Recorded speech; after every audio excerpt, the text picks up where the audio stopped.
하나님 말씀은 이사야서 43장 1절부터 7절 말씀 보겠습니다. 구약성경 1019페이지 이사야서 43장 1절부터 7절 말씀 우리 한 절씩 교독하겠습니다. 이사야 43장 1절부터 7절 말씀 구약성경 1019페이지입니다. 이사야 43장 1절부터 7절 우리 한 절씩 교독합니다. 제가 1절 봉독합니다. 야곱아 너를 창조하신 여호와께서 지금 말씀하시느니라. 이스라엘아 너를 지으신 이가 말씀하시니라. 너는 두려워하지 말라. 내가 너를 구속하였고 내가 너를 지명하여 불렀나니 너는 내 것이라.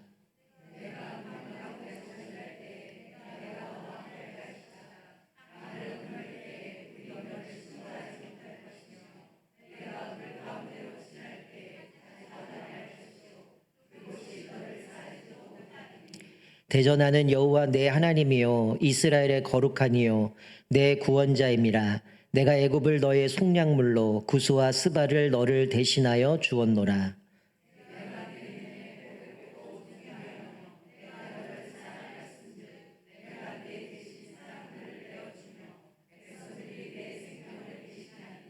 두려워하지 말라. 내가 너와 함께하여 내 자손을 동쪽에서부터 오게 하며 서쪽에서부터 너를 모을 것이며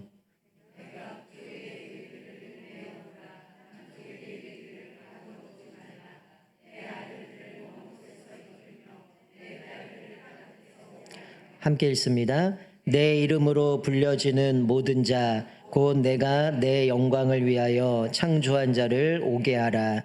그를 내가 지었고 그를 내가 만들었느니라. 아멘.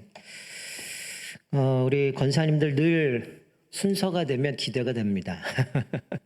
이렇게 옷을 매번 맞춰 입기도 쉽지도 않은데 제가 아까 보니까 벌써 한 7시 전이었던 것 같은데 벌써 권사님도 오셔갖고 대기하고 계시더라고요. 벌써 2시간 전에 와서 준비하시고 또 이렇게 귀한 찬양 준비해 주셨는데 우리 권사님들 한번 질문을 던질게요. 권사님들이 불렀던 찬양이 언제 건 줄 아세요? 네? 얼마나 됐을 것 같아요? 그 찬양이? 30년이 넘었어요. 아마 이제 아신지 얼마나 되셨는지 모르겠는데 제 기억으로는 한 30년 전에 제가 고등학교 졸업하고 대학부 들어갔을 때 친구가 이 찬양이 극동방송에 찬송 경연대에 나와서 동상 받은 곡이었어요. 그때 이제 이름도 현석주라는 분하고 또 이계영인가 두 분이 불렀던 찬양인데 꽤 오래된 곡이에요. 근데 잘 모르시더라고. 근데 권사님들이 오늘 이 찬양을 하시는 걸 보면서 그때 맞아 벌써 이게 30년이 넘었는데 생각이 들고 또 우리 권사님들이 오늘 본문 말씀을 어떻게 아셨는지 딱 본문과 관련된 찬양을 해주셔서 더 마음에 더 와닿는 것 같습니다. 여러분 우리가 오늘 읽은 본문 말씀 앞에 42장 18절 20절 말씀을 보면 이스라엘 백성들을 이사야 선지자가 하나님께서 말씀하시면서 이 이스라엘 백성들처럼 눈멀고 귀먼 자들이 없다 이렇게 얘기를 합니다.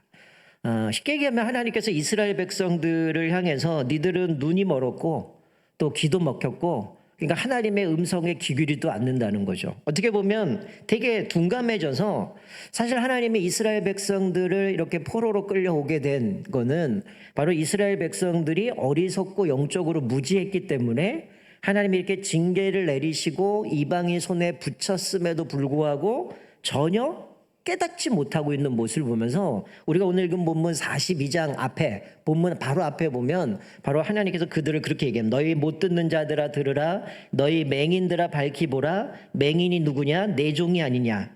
누가 내가 보내는 내 사자같이 못 듣는 자겠느냐? 누가 내게 충성된 자같이 맹인이겠느냐? 누가 여호와의 종같이 맹인이겠느냐? 하나님은 이스라엘 백성들은 너희들은 맹인이고 귀도 멀었고 전혀 깨닫지 못한 아주 둔감한 존재임을 말씀해 주고 있는 거죠. 그러니까 들을 귀 있는 자가 사실은 복되다라고 예수님 말씀하신 것처럼 때로는 우리가 하나님 앞에서 우리의 죄를 인지한다라는 게 얼마나 큰 복인지 몰라요. 어떤 사람은 이게 무감각해지면 죄를 짓고 있는데도 모르는 겁니다. 여러분 성경에 보면 왜 나병에 대해서 이야기를 할까요? 저주받은 죄로 이야기할까요? 썩어 들어간데 못 느끼는 겁니다. 눈썹이 떨어져 나가고 손톱이 빠지고 온몸이 썩어간데 못 느끼는 겁니다. 어찌 보면 하나님 앞에서 우리가 죄를 죄로 인지 못한다라는 거는 화인 많은 양심이기 때문에 하나님 앞에서 분명히 내가 지금 잘못 가고 있는데도 별반 다르지 않은 거죠. 여러분, 우리가 성경을 보면서 느끼는 거는 내가 뭔가를 하는데 특별한 어려움이 없이 그 일이 계속 진행되면 그게 성공일까요? 여러분, 내가 뭔가를 하는데 그게 어려움이 없어요? 문제가 없이 계속 잘 돼요? 과연 그게 복일까요? 여러분, 어떻게 보면 세상에서는 그게 성공이라고 얘기할 수 있지만 하나님이 인정하시느냐는 다른 문제의 차원이라는 거죠. 세상에서는 잘 나가요. 성공했어요. 그러나 하나님은 인정하지 않을 수 있다라는 거죠. 오늘 이스라엘 백성들은 어쩌면 자기들은 뭐 선민이고 잘 나간다. 뭐 어떻게 보면 하나님께서 우리는 끝까지 보호해 주시고 우리나라는 망하지 않을 거라 생각했는지 모르겠지만 하나님의 이들을 향해서 너희들은 맹인이고 귀도 멀었고 하나님의 음성은 전혀 깨닫지 못하는 어떻게 보면 완전히 영적인 문둥병자 같은 그런 존재임을 말씀해 주고 있는 거죠. 자, 그런데 오늘 본문은 그러면 이렇게 무지하고 깨닫지 못하고 들어도 듣지 못하고 맹인이 되어져서 보지도 못하는 이런 사람들에게 그러면 이들에게는 소망이 없다라고 말하는가? 사실 오늘 본문의 말씀은 그렇지 않다라고 말씀하고 있어요. 쉽게 얘기하면 이들에게 있어서는 쉽게 하면 소망은 우리에게는 없지만 오늘 이사야서 선지자가 말하고 있는 것은 우리에게는 소망이 없지만 소망은 여호와께 있음을 말씀해 주고 있는 본문이 오늘 본문 말씀입니다. 하나님의 이스라엘 백성의 눈이 멀고 귀가 멀고 전혀 깨닫지 못하지만 하나님의 그들을 구원하시겠다라고 선포해 주고 있는 거죠. 중요한 사실은 하나님이 자기 백성을 구원하기로 결정하신 것은 이스라엘이 그동안 하나님 앞에서 더 신실해졌기 때문에 이들이 돌이켰 때문이 아니라는 거죠. 오늘 본문에서는 전혀 그런 거 상관없이 하나님이 아무런 조건 없이 일방적으로 그들을 구원해 주시겠다라고 선포하신 그 결과 하나님의 이들이 회복될 것을 말씀해 주고 있는 거죠. 그러니까 이거는 하나님의 일방적인 계획과 사랑에 의해서 이스라엘에게 구원이 임하게 됨을 말씀하는 거죠. 즉 이들은 눈이 멀었고 듣지도 못하고 어떻게 보면 무감각한데 하나님은 그럼에도 불구하고 이들을 하나님이 구원해 주시겠다라고 오늘 본문에 말씀해 주는 거죠. 그러니까 스스로 무능하다면 그리고 이들이 좌절 가운데 놓여 있는 상황 가운데서 이들이 그것 가운데 절망한 상황 가운데 놓여 있을 것이 아니라 오늘 본문에 뭐를 기억하라고 말씀합니까? 네가 누군지 생각하라는 거야. 여러분, 오늘 1절 말씀이 뭡니까? 네 자신이 누군지 생각하면서 하나님의 구원을 기대하라는 거야. 여러분, 이거는 내가 어떤 행위가 아니라 네가 어떤 존재라는 거죠. 여러분, 이스라엘 백성들은 누굽니까? 오늘 1절 말씀 하나님이 창조하셨고 하나님이 선택하신 백성이다라고 말씀해요. 오늘 말씀은 출애굽기와 연결돼서 사실 출애굽기를 연상되어지면서 주시는 말씀이죠. 마치 하나님께서 이스라엘 백성들을 애굽에서 노예 생활했던 이들을 사실 이들이 이스라엘의 민족, 이스라엘 국가가 되기도 전에 어떻게 보면 애굽에서는 별 볼 일 없는 인생, 노예 생활이나 하고 노역을 해야 되고 불쌍한 인생이었지만 하나님이 그들을 출애굽 사건을 통해서 또 시내산 언약을 통해서 하나님의 백성으로 삼아 주셨다는 거예요. 특히 하나님은 오늘 본문 말씀과 우리를 구속하셨다. 왜 우리를 구속하셨어요? 하나님이 자기 백성으로 삼기 위해서 우리를 구속했다는 거예요. 이스라엘 백성들이 뭔가 선행을 하고 베풀었기 때문이 아니라는 거예요. 쉽게 얘기하면 여러분, 저희 딸이 정은이가 왜 제 딸이 됐어요? 공부 잘하고 착한 일 많이 하고 예배 잘 드려서 제 딸 됐습니까? 아니잖아요. 하나님이 저희 가정에 태어나게 하셨기 때문이에요. 얘가 뭔가를 잘해서 내 딸이 아니죠. 하나님이 주신 거라는 거예요. 마찬가지로 우리가 하나님의 백성이 됐다라는 거는 내가 어떤 행위, 어떤 업적이 아니라 하나님의 일방적인 그 사랑 때문에 우리를 하나님의 자녀 삼아 주셨다는 거예요. 이스라엘 백성은 애굽에 있었지만 물론 거슬러 올라가면 아브라함의 언약부터 시작이 되어지지만 이 출애굽 사건과 시내산 언약을 통해서 언약을 맺으시고 하나님의 백성으로 삼아 주셨다는 거예요. 얘네들이 뭔가 열심히 했거나 그런 업적이 아니라는 거죠. 특히 하나님께서 이들을 구속하셨고 하나님이 그렇게 하나님께서 그 값을 지불해 주셨기 때문에 이들이 구원받았을 말씀이에요. 그런데 2절에 이렇게 말씀하죠. 내가 물 가운데 지날 때에 내가 너와 함께 할 것이라 강을 건널 때에 물이 너를 침몰하지 못할 것이며 내가 불 가운데로 지날 때에 타지도 아니할 것이요 불꽃이 너를 사르지도 못하리니라고 말씀하죠. 여러분 여기서 나오는 물은 당연히 이스라엘 백성들이 홍해를 건넜던 그 사건을 연상하게 되고요.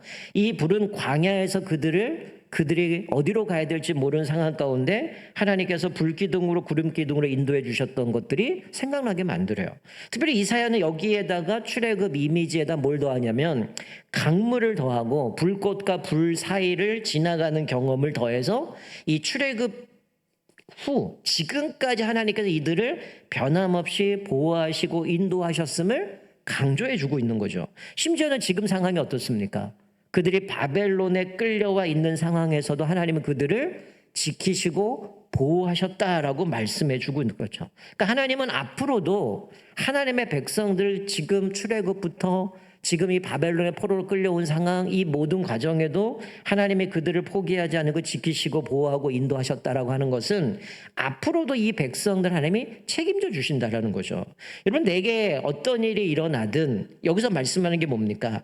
두려워하지 말고 하나님이 우리를 보호하시고 인도하신다라는 것을 이 백성들로 하여금 깨닫게 하시기 위해서 지금 이 말씀을 해주고 있는 거죠. 그러니까 어떻게 보면 이들은 이사야가 너희들 맹인이고 귀도 먹었고 어떻게 보면 하나님 앞에 조금도 뭔가 내세울 게 하나 없어요. 그러니 그들에겐 소망이 없지만 여기서 강조하고 있는 너희들에겐 소망이 없지만 하나님께는 소망이 있기 때문에 우리의 어떤 행위나 이것이 아니라 그럼에도 불구하고 하나님의 주권 가운데 이들을 부르신다는 거예요. 그러니까 여기서 보여주고 있는 건 뭐냐면 그들이 어떤 죄를 지어도 하나님이 어떻게 하신다는 거예요? 절대로 포기하지 않으신다라는 겁니다. 여러분 자녀가 어리석다고 그날로 호적에서 뺍니까? 우리 옛날에 막 그런 얘기 하잖아. 너 자꾸 호적 그러면 호적 빼버린다. 근데 호적에 빼버린 부모 한 번도 본 적이 없어요. 자녀가 부모한테 잘못하면 부모와 자녀 사이의 관계가 어색해지고 뭔가 서먹해지고 아이들이 삐지면 자기가 잘못하는 거 집에 들어오면 문 잠궈버리잖아요. 그 자녀와의 관계는 깨지지 않아요. 관계 속에서 내 자녀란 거 바뀌지 않습니다. 즉 부모와 자녀 사이의 관계가 깨지는 부분이죠. 그런데 일방적으로 대부분은 어땠습니까? 부모가 용서하거든요. 부모가 이해해주고 용서해주고 품어주기 때문에 또 그 관계가 회복되어져 가는데 여러분 오늘 여기서 말씀해 주십니다. 만약에 백성이 잘못했다고 왕이 백성을 버립니까? 그런 게 없다는 거예요. 근데 하나님은 만왕의 왕이신 여호와께서 이스라엘을 버리시겠느냐? 절대 버리지 않는다라는 거예요. 그래서 하나님은 이 공포와 좌절감에 왜 우리는 이렇게 됐는가? 그런 모습 가운데 백성들의 두려워 말고 하나님께서 그와 함께 하심을 말씀해 주고 있는 거예요. 너는 두려워하지 말라. 내가 너를 지명하여 불렀나니 너는 내 것이라. 여러분 이들이 무엇을 두려워했을까요? 자기들은 내가 택함 받은 백성이고 선민이고 하나님 앞에서 구원받은 존재라고 생각했는데 지금 포로로 끌려오고 나라는 망하고 성전이 파괴됐어요. 그럼 이들은 어떤 생각이 들었을까요? 아 하나님이 우리를 버리셨구나. 또 두 번째 드는 생각은 애시당초 우리는 하나님의 백성이 아니었나 보다. 이런 생각을 갖고 있었을 겁니다. 만약에 우리가 하나님의 백성이었다면 하나님이 우리를 돌보셨다면 이미 우리는 이런 일이 없었을 거야. 그런데 지금 이런 걸 보니까 하나님이 우리를 버리셨거나 아니면 나는 처음부터 하나님의 백성이 아니었다는 생각을 버리지 못하고 있는 거죠. 그런 가운데 하나님은 뭐라고 말씀합니까? 두려워하지 말라. 내가 너를 지명하여 불렀나니 너는 내 거라는 거죠. 여러분 여기 있는 우리 권사님들 만약에 내 자녀가 어디 가서 뭐 꼬맹이였을 때 얻어맞으면 아이고 쌤통이다 이런 부모 있어요? 어떤 놈이야? 나랑 같이 가자. 가만 안 두고 않아요. 여러분 마찬가지로 하나님이 우리를 보고 너는 내 것이라라고 불렀다면 여러분 지금 이방인들이 사실은 계속 이스라엘을 괴롭히는 건 뭡니까? 흔히들 얘기한 진노의 막대기잖아. 니들 정신 안 차리니까 매를 들어서 깨달으러 치시는 거거든요. 근데 오늘 본문의 말씀은 얘네들이 회개했다 얘기가 없어요. 그들이 돌이켰다는 얘기가 없습니다. 오늘 일방적으로 얘기하신 건 뭡니까? 내가 너를 창조했고 내가 너를 지명해 불렀고 너는 내 것이라는 거야. 이들이 회개하거나 돌이켰거나 하나님 앞에 신실했기 때문에 구원하는 게 아니라 얘네들은 하나님이 창조하셨고 부르셨고 내 백성이기 때문에 하나님이 포기하지 않으시고 이들을 책임져 주시겠다라고 말씀해 주고 있는 거죠. 그러니까 하나님은 아직도 이스라엘을 사랑하시고 귀하게 여기시고 한 번도 그들을 버리신 적이 없다라고 말씀해 주고 있는 거죠. 그러니까 하나님과 이스라엘 관계는 어떤 상황에도 변하지 않는다는 거예요. 왜? 하나님이 그들의 죗값을 지불하셨고 속량하셨기 때문에 그 어떤 것도 관계가 바뀌지 않는다는 거죠. 마찬가지죠. 우리가 예수 그리스도의 십자가의 죽으심을 통해서 우리가 구원받았다면 우리는 그 어떤 관계도 끊어질 수 없다는 거예요. 그래서 예수님이 말씀하신 것처럼 우리 로마서에 나오는 거 그리스도의 사랑에서 그 어떤 것도 끊을 수 없느니라. 그래서 우리가 흔히 얘기하는 건 뭐예요? 한 번 구원 영원한 구원이라는 게 뭐예요? 만약에 내가 하나님 앞에 구원받는데 구원이 취소된다. 이게 알미니안주의거든요. 내가 어떻게 행위를 하느냐에 따라서 구원이 취소될 수 있다라고 얘기한다면 예수님은 어떤 분이에요? 실패자인 거죠. 예수님이 십자가에 죽으셨는데 내 구원이 취소된다. 이게 구원이 취소될 수 있다. 이 얘기는 뭡니까? 예수님께서 십자가에서 완벽한 제사를 드리지 못한 겁니다. 내 행위로 인하여서 내 구원이 취소된다면 예수님은 우리의 유일한 구원자가 될 수 없어요. 누가 구원자가 되는 건 나죠. 내가 어떻게 행했느냐에 대해서 구원이 되고 구원이 취소된다면 예수는 별로 중요한 게 아닌 거죠. 여러분 성경 그렇게 얘기하지 않아요. 하나님이 예수 그리스도의 피값으로 사셨기 때문에 그 어떤 것도 그리스도 사랑해서 우리를 끊을 수 없다는 거예요. 여러분의 자녀들이 잘못하면 호적에서 뺍니까? 못 떼나는 거예요. 관계가 깨질 수 있지만 내 자녀란 건 변함이 없다라는 겁니다. 오늘 하나님께서 이사야 선지자를 통해서 말씀하고 있는 것은 뭡니까? 지금 이 이스라엘 백성들을 향해서 말씀하고 있는 것은 이들이 하나님 앞에서 너희들이 지금 잘못했고 범죄했고 그래서 맹인이고 듣지 못하고 교만하고 이들 이런 상황이지만 하나님은 너희의 그거와 상관없이 하나님이 너희들을 선택했고 창조하셨고 지명하여 불렀고 너는 내 것이기 때문에 지금 너희들은 두려워하면서 하나님이 나를 버리셨을 거야. 나는 애시당초 하나님의 백성이 아닐 거야. 이런 생각을 하고 있는 그들을 향해서 너희들의 그거와 상관없이 하나님이 너희들을 책임지시겠다. 그렇게 말씀해 주고 있는 거죠. 하나님의 창조하시고 선택하셨다라는 게 뭡니까? 이 얘기는 우리가 흔히들 오해하면 안 돼요. 내가 하나님이 창조하셨고 하나님이 나를 선택하셨으니 내 인생은 만사형통할 거야. 이렇게 생각하면 성경을 잘못 보는 겁니다. 여러분 오늘 본문이 뭐라고 말씀해요? 하나님이 나를 창조하시고 선택하셨지만 어떤 일이 벌어져요? 때로는 오늘 말씀처럼 때로는 불 가운데로도 건너가야 되고 또 물 가운데로 건너가야 된다는 거예요. 여러분 우리가 만사형통이 아니라 하나님이 우리를 창조하셨고 내가 지명을 불렀고 넌 내 거라고 얘기하지만 뭘 말씀합니까? 택함 받은 백성들도 때로는 인생의 어려움을 만나요. 근데 오늘 약속하는 건 뭡니까? 그런 거를 만날지라도 하나님이 그 가운데 함께 하신다는 거예요. 이스라엘 백성들이 지금 어떻게 보면 그들은 하나님이 나를 버리셨다, 포기하셨다, 난 애시당초 하나님의 백성이 아니다라고 생각하는지 모르지만 하나님은 그럼에도 불구하고 지금 이 상황에서도 하나님은 그들이 이건 포기했다라고 생각하지 하나님은 너희를 포기한 적이 없고 너희들과 지금 함께하고 있다는 거예요. 불 가운데로 물 가운데로 지날 때도 불이 너를 타르지 못하고 물이 너를 침몰하지 못하고 하나님이 그들을 책임져 주신다라고 말씀하고 있는 것이죠. 왜 그렇습니까? 오늘 보면 내가 너를 사랑하였노라라고 말씀해요. 다른 이유가 없어요. 하나님이 이스라엘 백성들을 사랑해 주셨기 때문에 하나님께서 그들을 책임져 주신다고 말씀해요. 칼빈이 이런 얘기를 했습니다. 뭐라고 얘기했냐면 하나님은 향락과 사치를 즐기라고 우리를 택하신 것이 아니다. 오히려 세상에 갖은 악과 고통에 대해 만반의 준비를 하라고 택하신 것이다. 우리가 사치스럽고 즐기라고 우리를 택하신 거 아니라 세상 가운데 예수를 믿음과 함께 사도바를 고백한 것처럼 고난을 받으라고 얘기를 해요. 고난이 찾아옵니다. 근데 오늘 말씀은 그 고난 속에서도 하나님이 우리와 함께 하신다는 거예요. 그 고난은 찾아올 수 있다라는 거예요. 그런데 칼빈이 얘기한 거는 세상에 갖은 악과 고통에 대해서 만반의 준비를 해라. 이건 우리에게 찾아올 수 있다는 거야. 근데 오늘 성경은 뭐라고 말씀해요? 찾아오지만 하나님이 우리와 함께 하신다는 거죠. 4절에 보니까 뭐라고 말씀합니까? 하나님이 우리를 구원하실 뿐 아니라 자기 백성을 존귀하게 여기신다고 말씀해요. 볼 때는 존귀한 조체가 아니잖아요. 귀도 안 들려요. 보지도 못해요. 둔감해요. 하나님의 음성이 기울이지 않는데 하나님은 뭐라고 말씀하냐? 내가 내 눈에 보배롭고 존귀하며 내가 너를 사랑하였은즉 내가 내 대신 사람들을 내어주며 백성들이 내 생명을 대신하리니. 자, 5절 6절에 보면 뭡니까? 하나님의 이스라엘 백성 내가 너를 사랑하였은즉 지금 무슨 얘기예요? 내가 너를 사랑하였기 때문에 이런 고난 속에서 내가 함께 할 것이고 너를 포기하지 않을 것 책임져 주신다는 거예요. 그런데 주님은 너를 사랑했기 때문에 보배롭고 존귀하게 여기시고 내 대신에 다른 내 대신 사람들을 내어준다는 건 뭡니까? 분명히 공의로우신 하나님이기 때문에 이들의 죄값을 물으셔야 돼요. 근데 오늘 본문에 보면 구수, 또 다른 나라들을 하나님이 뭐라고 그랬어요? 죄값을 그들을 내어줬다고 얘기를 해요. 그리고 이들을 지금은 뿔뿔이 흩어졌잖아요. 그러나 걱정하지 말라는 거예요. 하나님이 그들을 흩어져 있지만 다 불러 모을 것이라고 말씀해 주고 있는 거죠.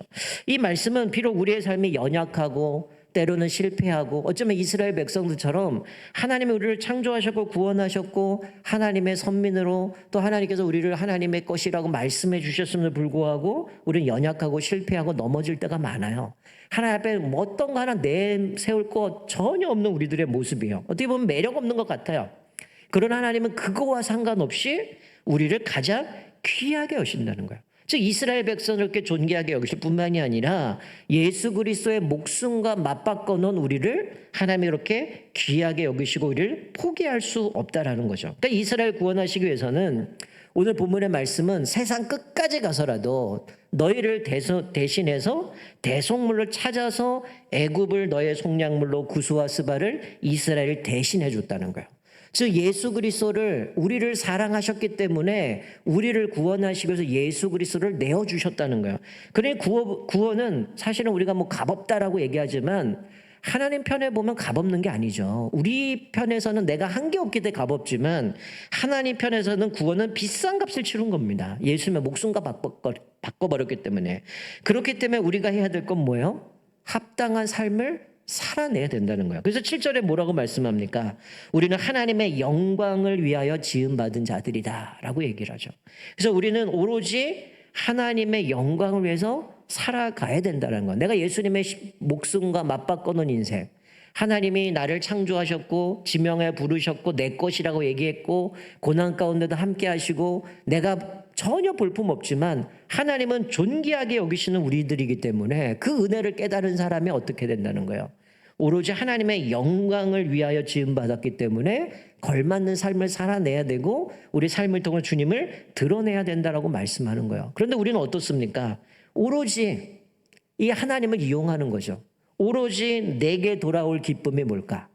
내가 하나님을 섬기면 나에게 주시는 복이 뭔가? 거기에만 초점이 맞춰져 있어요. 내가 주님 앞에 무엇을 드려야 되는가?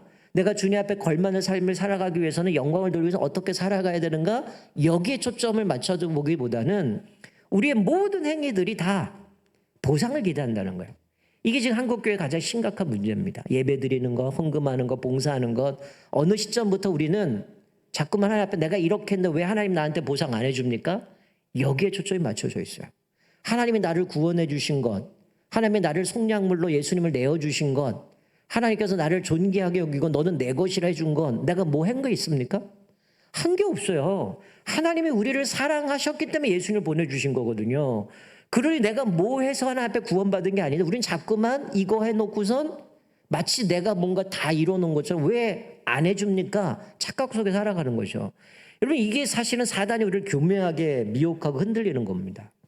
그러니까 자꾸만 행위를 강조하다 보니까 사단이 뭐 합니까? 너 일주일 동안 그렇게 살았는데 너 하나님 자녀 맞아? 하나님 너 이뻐해 주실 것 같아? 하나님 너 구원해 주실 것 같아? 이게 마귀가 참소하는 겁니다. 자기 행위를 강조해요. 너 기도 안 했잖아. 너 말씀대로 안 살았잖아. 너 이렇게 안 했잖아. 근데 네가 어떻게 구원받아? 하나님이 너 보면서 뭐라고 생각하겠어? 자꾸 이렇게 하면 어떨까요? 자꾸만 내 행위만 생각하게 되는 거야. 아, 내가 이러지 못했으니까. 근데 오늘 보면 뭐라고 얘기합니까? 얘는 맹인이고 듣지도 못해요. 근데 하나님 뭐라고? 내가 너를 창조했고 내가 너를 구속했고 내가 너를 지명 부른 넌 내 것이고 내가 너를 사랑하였은즉 다른 나라들을 이스라엘 대신에 구속물로 내주고 하나님의 그들을 책임져 주시고 이런 불 가운데 내가 함께 할 것이다. 그러니 두려워하지 말고 하나님 앞에 영광을 돌리는 존재로 세움받았으니 걸맞는 삶을 살아가라 라고 말씀하는 거죠. 여러분 왜 우리가 걸맞는 삶을 살아야 되나요? 그것 때문에 구원받는 게 아니고 은혜 받았기 때문에 날 이런 존재로 만들어 주셨기 때문에 나를 사랑해 주셨기 때문에 나는 그런 합당한 삶을 살아내야 되는 거죠. 그렇기 때문에 우리가 오늘 말씀을 통해서 이 말씀 가운데 하나님의 은혜를 좀 다시 한번 깊이 생각해 봤으면 좋겠어요. 우리는 자꾸만 행위를 강조하다 보면 자꾸만 내 뭔가를 행위를 통해서 내 삶을 이뤄가려고 하지만 하나님은 우리를 한 번도 포기한 적도 없고 하나님이 한 번도 우리에게 뭔가를 요구한 적이 없습니다. 우리는 하나님의 은혜가 크기 때문에 기쁨으로 감사함으로 하나님 앞에 섬기며 살아가는 것이지, 나에게 뭔가 요구해서 또 내가 그것을 이루었기 때문에 구원이 완성되고 그것을 통해서 뭔가 보상을 받기 원한다면 우리는 이미 하나님의 사랑을 잘못 이해하고 있는 거죠. 마치 내가 돈으로 산 것처럼 착각하고 살아갈 수 있다라는 거죠. 그리고 오늘 이 밤에 다시 한번 이 말씀을 기억하면서 어쩌면 우리는 끊임없는 많은 문제들 때문에 낙담할 때가 많어요. 그러나 오늘 분명하게 말씀하는 우리의 존재, 하나님이 우리를 선택하신 것, 우리를 창조하시고 하나님의 자녀 삼아주시고 너는 내 것이라 하신 것은 하나님이 사랑하셨기 때문에 우리를 선택하셨다는 거예요. 그리고 그것은 그 어떤 것도 그것을 끊을 수 없음을 말씀합니다. 하나님께서 책임져 주시고 그 고난 속에서 함께 하시기 때문에 우리는 흔들릴 것이 아니라 그럼에도 불구하고 하나님의 은혜에 감사하면서 오늘 7절에 있는 말씀처럼 하나님의 영광을 위하여 지음받은 존재라면 그에 걸맞는 삶을 살아가야 됨을 말씀해 주고 있어요. 그러니까 여러분이 어떤 위기를 만나든 어려움을 만나면 여러분 그 상황 속에서 원망하지 마세요. 하나님이 지금 나와 함께 하신다는 거예요. 근데 그걸 못 느끼니까 자꾸만 하나님 왜 우리 포기합니까? 왜 나에게 이런 일을 주십니까? 하나님이 그거 주신 거 아니거든요. 하나님 우리에게 감당할 시험을 주신다고 말씀합니다. 그 속에서도 하나님이 우리와 함께 하시고 여전히 하나님은 우리의 아버지가 되시고 나의 생명의 주인 되시기 때문에 하나님께서 우리를 반드시 책임져 주시고 하나님께서 이끌어 가심을 말씀해 주고 있습니다. 혹시 여러분이 지금 겪고 있는 것이 불 가운데든 물 가운데든 어려움이 있든 그 상황 속에서도 하나님은 여전히 나와 함께 하시고 하나님 우리를 존귀하게 여기시고 하나님 우리를 포기하지 않으시고 우리를 붙들어 주심을 기억하면서 오늘도 우리 삶 속에 내가 가지고 있는 기도 제목들, 염려들, 걱정들이 아니라 그 하나님이 나를 붙들고 계시다는 것, 나와 함께 하신다라는 것, 나는 하나님의 것이라는 분명한 확신 가운데 오직 주님만을 바라보면서 또 그 모든 어려움들을 믿음으로 넉넉히 이기시기를 주님의 이름으로 축원드립니다. 아멘.